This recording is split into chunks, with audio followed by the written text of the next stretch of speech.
Back to it. It's KJ Carson on WEEI.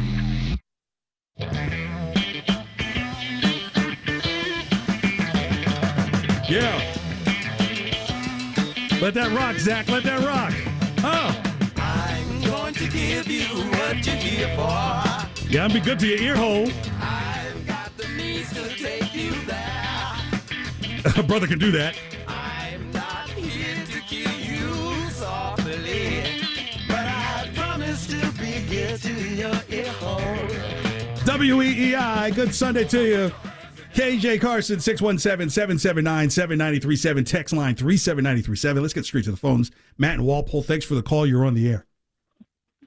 What's going on? Yeah, I want to make a case as to why Liverpool really shouldn't be John Henry's number 2 priority.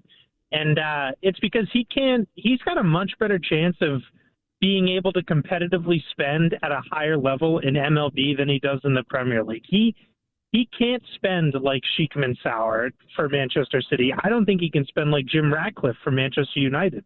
And I certainly know he can't spend like the UAE government can for Newcastle. I mean, you're looking at expiring contracts for like Mohamed Salah and Virgil van Dijk. He can't afford this stuff. Like, and I think that he's got a much better chance of being able to competitively spend at the MLB level and being able to get much more value out of the Red Sox than he can with Liverpool. And I mean, that's only the Premier League when you think about it. When you get into like world football and the Champions League stage, he can't spend like Real Madrid can or like Bayern can. He's got no chance.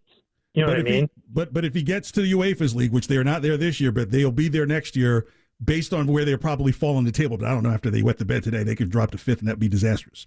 Would that not make them even more valuable for sale? And sometimes when you know you're putting an asset out there, because he has announced that it is for sale, it's very important to get that thing sold, right? So I don't disagree with you that selling Liverpool isn't in his purvey.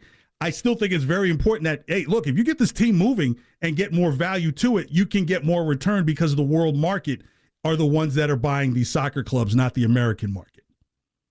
Yeah, no, I understand that. I think it's going to be also a little difficult for him with Liverpool with Jurgen Klopp leaving.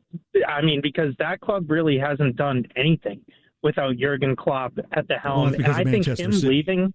Yeah, well, that is true. City is outspent and has outdone everybody in that. And keep in mind, in this domination time of Manchester City, which is my team, I'm going back, Carlos Tevez, Young, Balotelli. Lord. Okay, yeah, God bless you, but we win. Liverpool has been the runner-up a couple of years in there. So, yes, you're right. He probably doesn't want to overspend with these other world entities. Totally true. But I would say on the baseball side, as I just gave you the numbers, the teams that spent more than him, only 5 of them made it to the playoffs. 6 of them finished either last or second to last. Matt, thank you so much for the call. I don't know how competitive, just because the way baseball is right now, and the Dodgers are introducing kind of this World League type of attitude as well. Now, here's what may help the Red Sox spend down the road. If they are willing to start doing these type of deferment deals like they've done with Ohtani and with who's the pitcher that didn't come? I forgot his name because he's not here. Yamamoto. If they're willing to get, because I think the Dodgers, by introducing the deferment game, then maybe that's something you'd say, hey, okay, well, we have a steady fan base.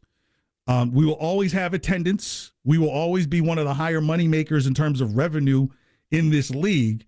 Do we tempt ourselves and get into this deferment game where we can get stars on the field now and then determine where there are going to be some gap years where it's just like, okay, we're just going to kind of suffer as a couple of these stars, fade out. Maybe that's a conversation they have now. I think it's just something they weren't ready to jump into, and the Dodgers just surprised all of Major League Baseball while saying, we'll be willing to kick all this money down the road if it means we're paying Ohtani $2 million a year now.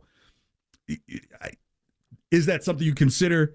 The fan base definitely would not understand it because they'd wonder, like, why are you paying all this money all the time? It's like, look, take him when you get it now. It's like getting a great quarterback who's a rookie, who's not being paid yet. Like, let him get paid later down the road. And if deteriorating, look, someone may pick up that contract. It may be advantageous at that time.